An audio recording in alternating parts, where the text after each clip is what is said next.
Hey guys, welcome back to the channel. So today we're going to cover some basic questions that a lot of the viewers and subscribers have had in regards to driftwood. So we're going to cover two different types. I'm going to do freshwater driftwood that I've pulled out of Lake Buchanan. That's freshwater for me, Central Texas, versus some of the wood that I get at the beach, more of a driftwood look. Both of them have their unique characteristics, and I love working with all of it. But to clean it and to finish it, stain it, all of the above, it's a little bit of a different technique. So I thought this would be pretty educational for you. If you've never seen any of my stuff, you can check out this video here, or maybe this one right here. Let's make sure we're giving me some thumbs up. Hit the subscribe whenever you have an opportunity, and let's go to the shop and let's see if we can create a mess today, okay?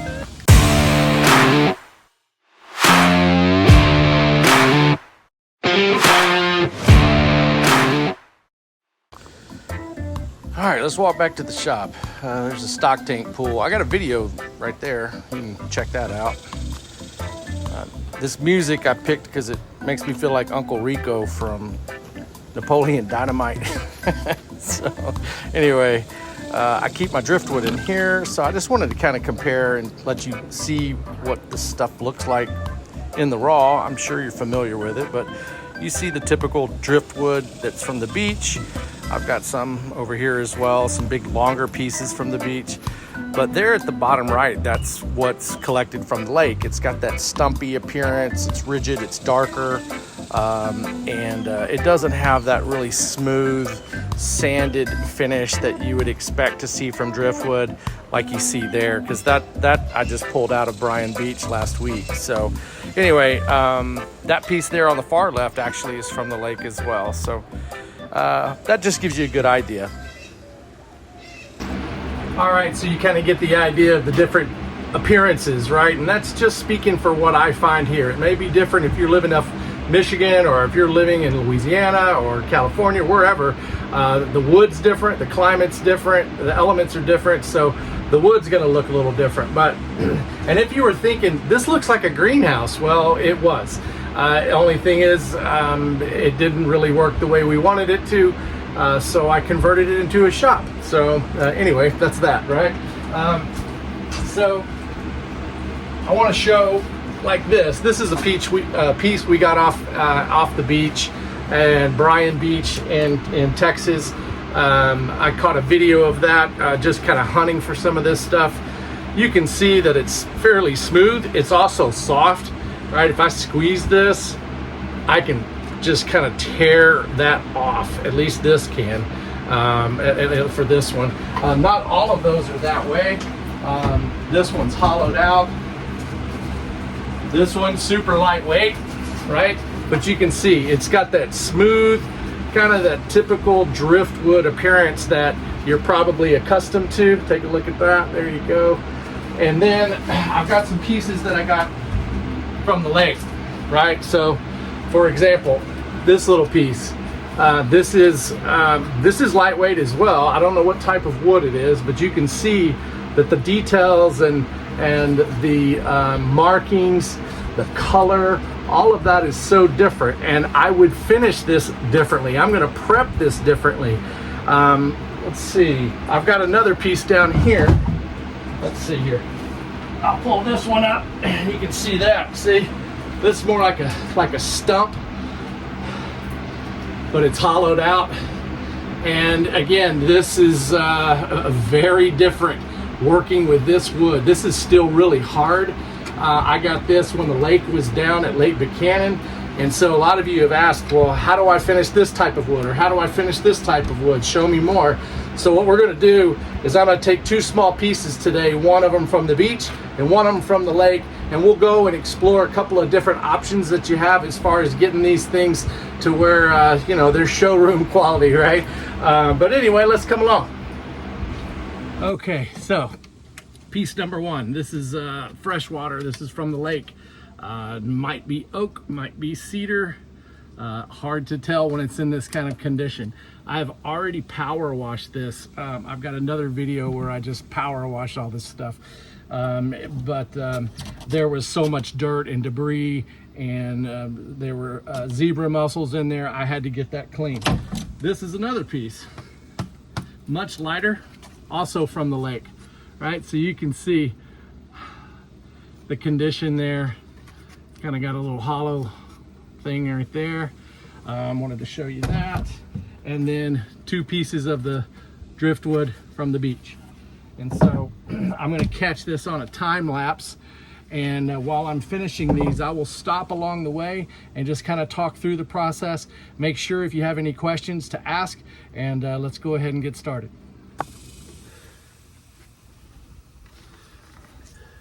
Right, so I want you to notice how I'm working in here. I don't care if this breaks. You don't need to worry about it, all right? Just let the wood chip away. So what? See, it's crumbly, how crumbly that is. Waterlogged. I mean, it's dry, but it's just rotten, like a cork almost, right? So don't worry about hitting it like this with an 80 grit. It's just gonna get it smoother and smoother. So that's really what I'm looking for.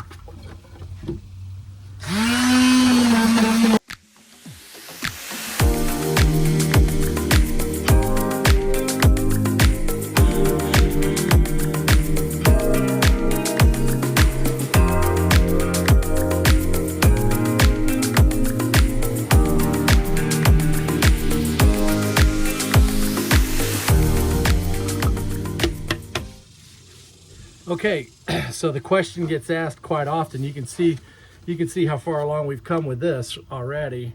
Let me get a little bit more light on here. There we go. So hopefully you can see that. So you can start seeing some of the colors, right?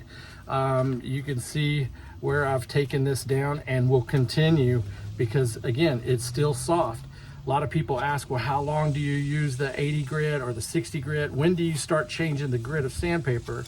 For me, it's going to depend on what I'm trying to achieve with the look, but I also want to make sure I'm getting all this stuff off of here. So if it ends up being completely smooth, then okay, then that's what the piece of wood needs to do. I'll work in these little crevices and in here as well. Then on the back, I wanted to show you, because this is pretty soft. I'm going to show you what a steel brush will do, because I don't want to burn through all my paper, and it's so soft. I think a steel brush will actually do us some good. So let's catch that real quick too. So I just have these 2 little guys, right? Cheap, got them at Harbor Freight. I think they came in a box with several of them. This one's pretty stiff. This one's not too bad, but hopefully you can see this. And then right, and it's okay if the wood's splitting, let it split. I'm not putting a whole lot of pressure on that either.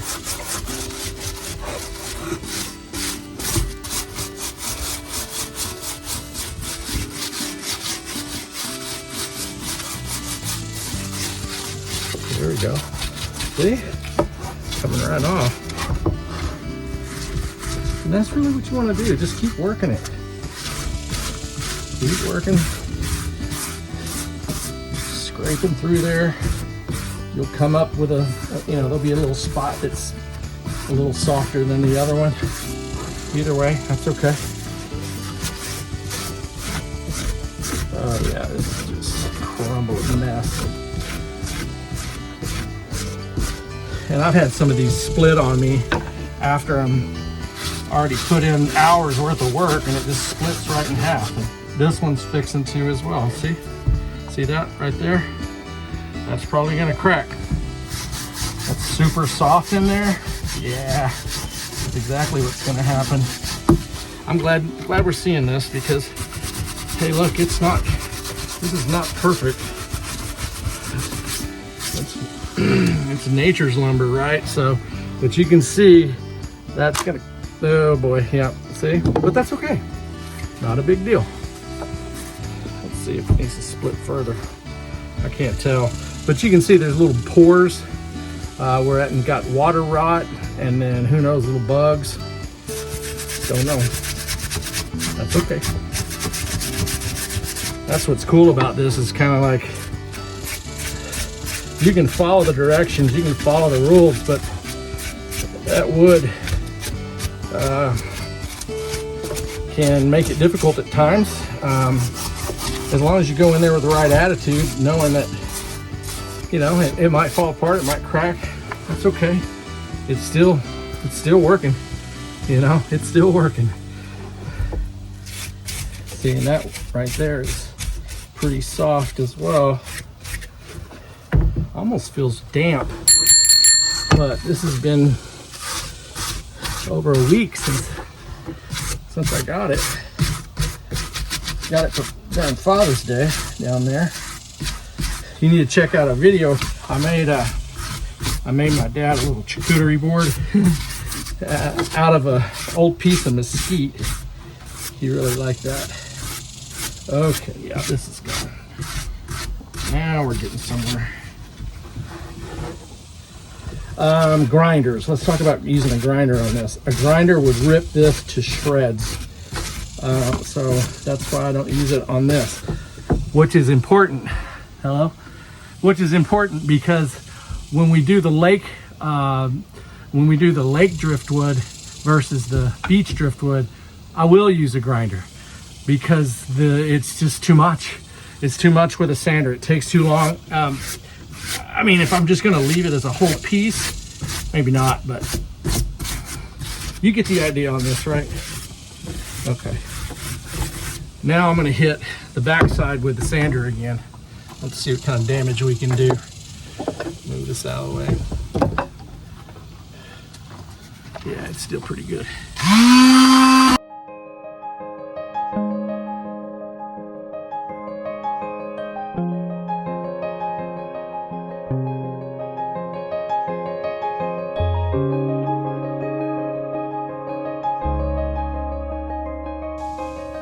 All right, now at this point, I'm rough smooth, right? And I really don't want to take any more of this off. So I'm going to change from the 80 grit and then go all the way up to a 180. And then let's see what that does with this. Okay, one sec. Anyway, so I didn't have any 180 sandpaper. All I've got is 220s and 80. So I'm going to show you what this does. I would like one more go around before I get into 220, but that's okay.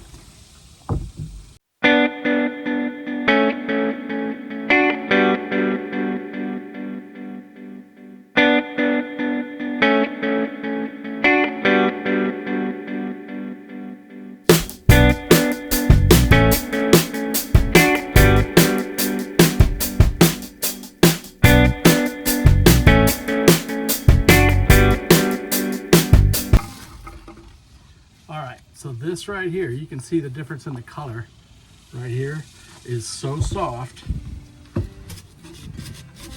If I keep sanding, it's just gonna keep shredding it. See that?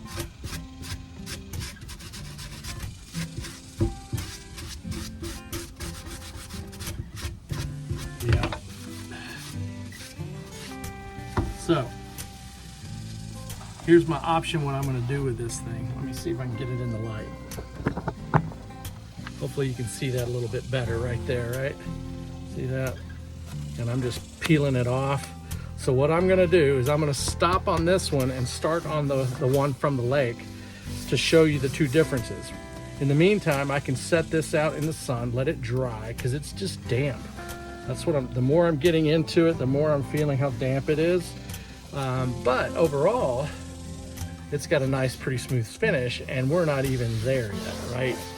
There's some great color in this thing, some nice little details, and heck, just hanging that thing on a wall in a bathroom or something like that is just gorgeous. But anyway, I'm gonna go put this in the sun, and then we'll start on the lake piece now, okay? Okay, so here's what we're gonna do. Remember that steel brush, how it was ripping apart the driftwood from the beach? Well, it doesn't exactly do that with this driftwood. So let me get the camera fixed. So when I use a steel brush on the beechwood from the beach, you could see the damage it was doing, or at least the progress it was making. On here, yeah, not so much, right?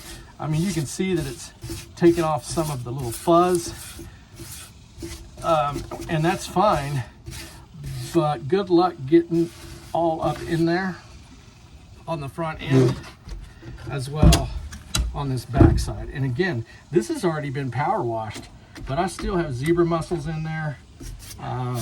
There's all kinds of fuzz and dried algae and even dirt. You can see all the fuzz in there. So how do you get this ready, right? Well, that's not going to be a sandpaper. Even if I were to use a 60 grit or an 80 grit sandpaper, it's just not going to do it on this. So that's when I go to the grinder for pieces like this.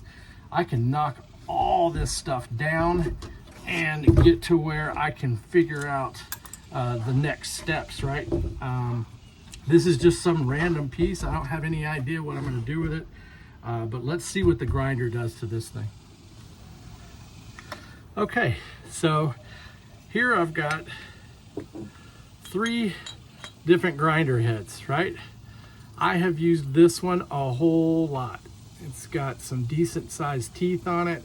It's easy to handle, and it takes off plenty, especially this kind of stuff. But I thought it'd be cool to show what the 6 tooth does, right?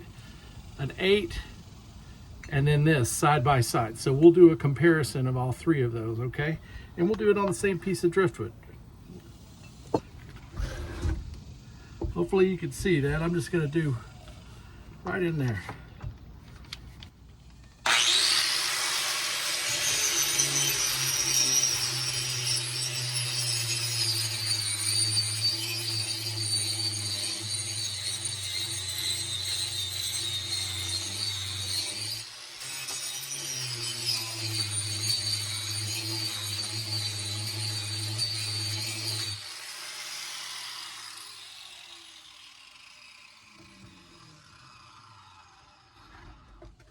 All right, can you get in there? You see that, right? Now that's actually fairly smooth when I touch that. So that was this head, okay? So let's swap this out.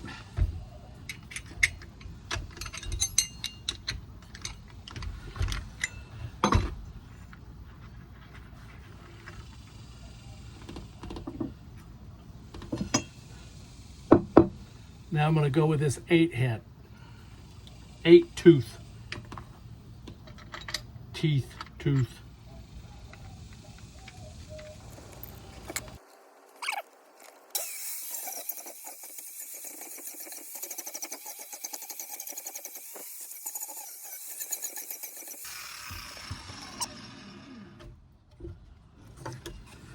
Wow, this one knocks the tar out of that bark. I mean, it literally just shreds this. So definitely could take that down. Now it's still a little bumpy, but you can come back now with this guy, or you can come back with a 60 grit sandpaper and do it that way. All right. So that was that. Let's go to the 6 head, the 6 teeth, tooth, 6 tooth.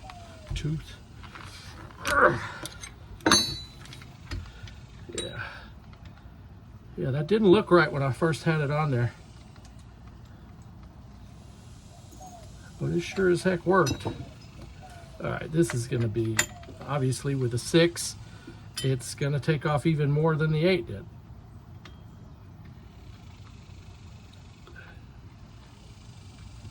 Whew, I'm excited. And you know, the links to these are the affiliate. I've got affiliate links for where I bought these on Amazon. I get a small commission if you buy it. It helps with the cost of sandpaper and everything.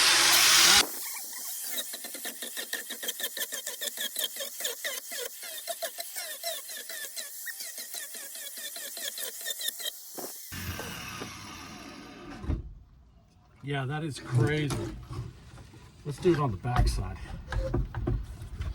I need to get one of those Jawhorse. Have you ever seen those? Good buddy of mine, he's one of my followers and I follow him. His name is Sean Phillips, and he is the master on these. He makes some amazing stuff, bowls and just all beautiful, beautiful art. So keep it going, Sean. Love your stuff, man. All right, let's do this.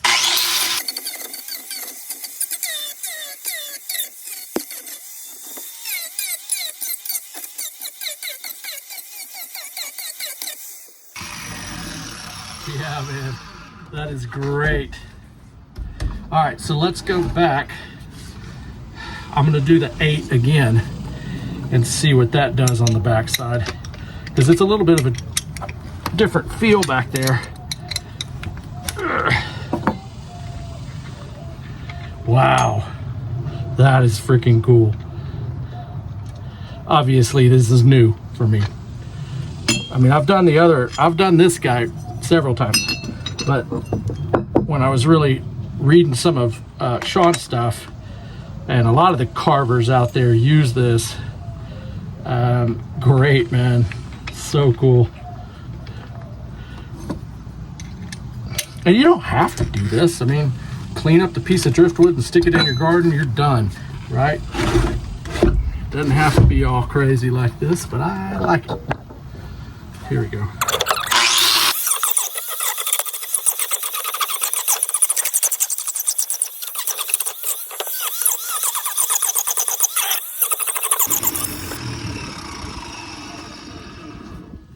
Huh.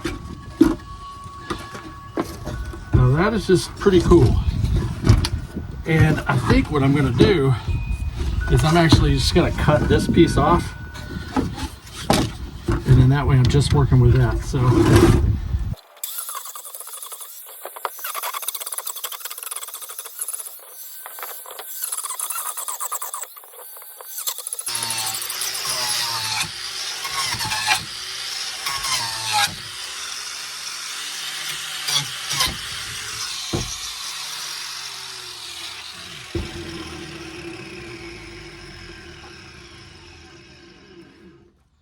yeah, so the Jawhorse is what I need.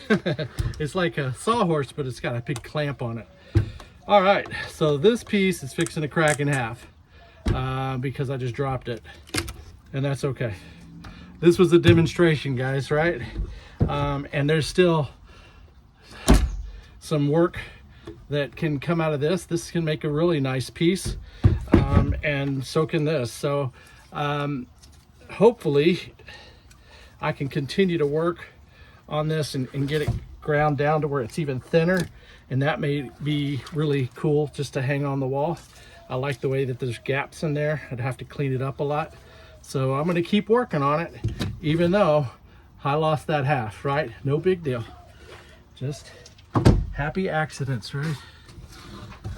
You know, I always quote Bob Ross. Okay, let's try this again.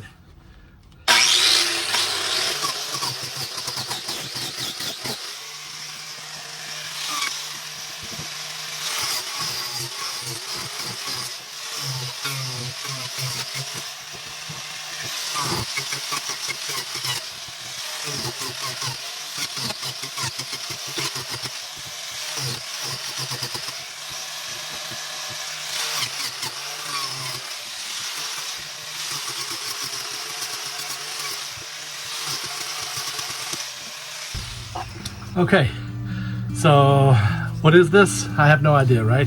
But I'm not really making anything today. I'm showing you some examples of how those carving discs work. If you're trying to get into this hobby, maybe you have already collect driftwood. You're looking for some other ways or some other ideas, and you're considering, you know, well, if it's lake driftwood versus beach driftwood, how does that work?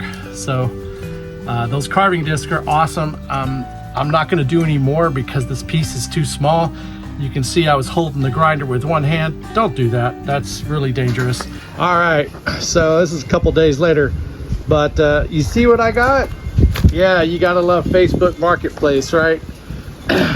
So I got that today, this morning, and this is our piece that we were working on, and I've got it wedged in between these because I don't want the grinder to hit the metal on the Jawhorse. So I don't know another way to wedge it in there, but I'm gonna try and thin this out a little bit. If you can see, it's a little thick. I've got an idea about making a candle holder out of this thing, but I need to shave it down just a little bit. So I'm gonna time lapse this and then we'll get going.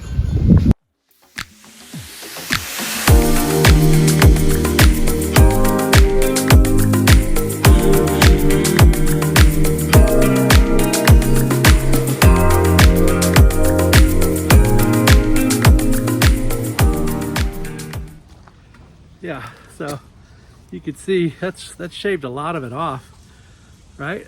And you're probably looking at this going, what in the heck is he going to do with a candle holder? How is that going to be a candle holder? Well, I don't know. Okay, so now back to this piece. So it's been sitting out in the sun. It's still a little bit soft in here, but at least it's, well, I'm saying it's dry. It feels dry, but it felt dry the last time until I started digging. And I got a new orbital sander today, just a little Craftsman that I bought at Lowe's. So this is 180 grit. I'm gonna hit it with a 180, see how soft this thing and smooth we can get it, and then we'll reevaluate.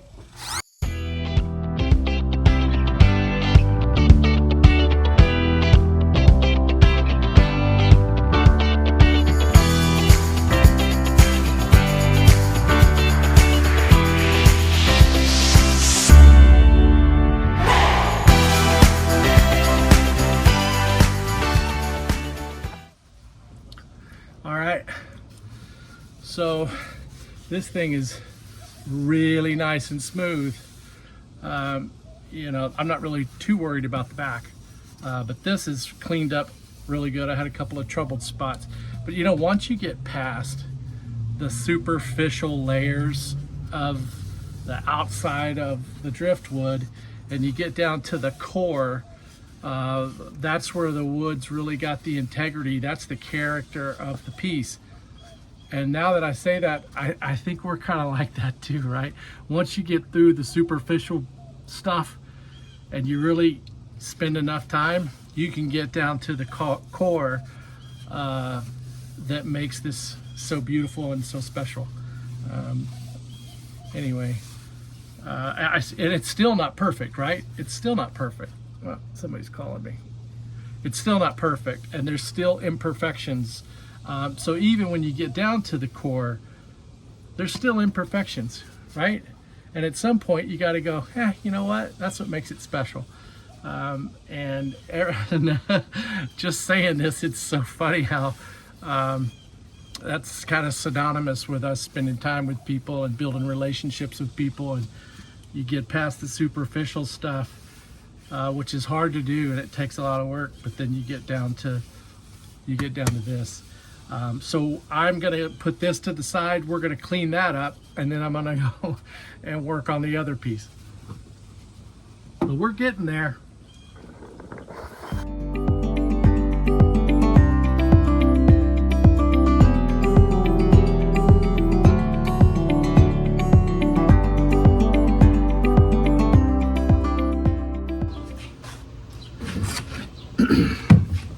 So I don't know if you could see in here, right up in here, you see that fuzzy stuff?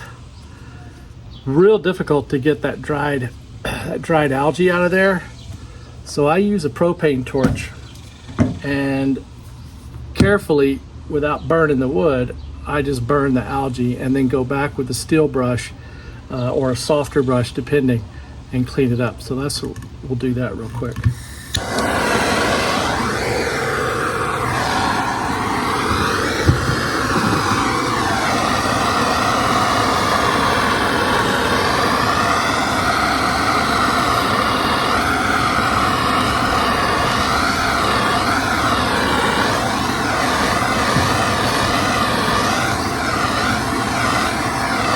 Go back and hit it with the sander too. But it makes it to where I can it kind of ashes off. I'm gonna put the bottom piece in. It stinks.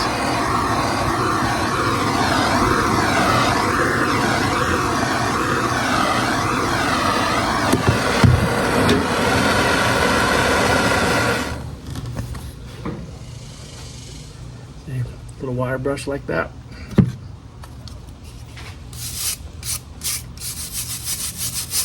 And it takes it right off. I don't put too much pressure because I don't want to scratch all the wood, but I am going to hit it again with a sander anyway.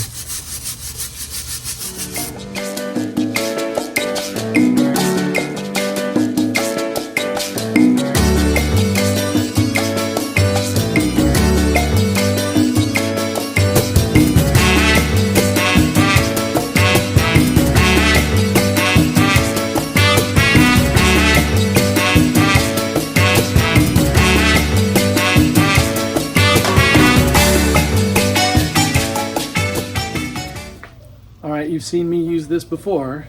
There's a reason. It's easy.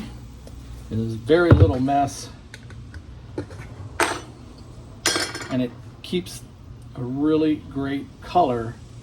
And you're fixing to see that. I just want to hold it up to where you can see what the color is now. And then this is a sealant. So this is you apply it and then dry it. It dries, and then you kind of just buff it a little bit, not too much. Doesn't require a whole lot of expertise, man. So this stuff is great. So I like to take a little bit and stick it in there. I use a little washer. You can see what that looks like. See? Yuck. But like I said, not a whole lot of smell to it.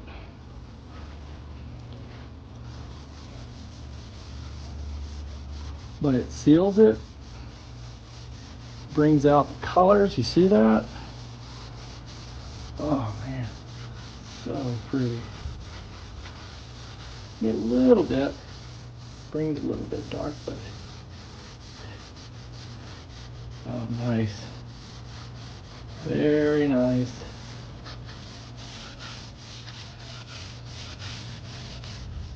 It's hard to get that stuff down in those little pits. So you have to rub over it several times, let that wax kind of liquefy, and then it'll get in there. Yeah, looks good, man. Oh, I love the color. See? Yeah. Do a little bit more. Now I'm just going to hang this on a wall. Okay, so we're going to let this dry just for a little bit, and then I'm going to get a dry rag and just kind of buff it. But I can just hang it just on the wall, just like this. The other piece, we're going to wait for the glue to dry. I'm going to hit that with a sander one more time with a 320 grit, and then I'm going to use beeswax on that piece. Fly me to the moon and let me play among the stars. Let me see what spring is like on Jupiter and Mars. In other words, hold my hand. In other words, baby,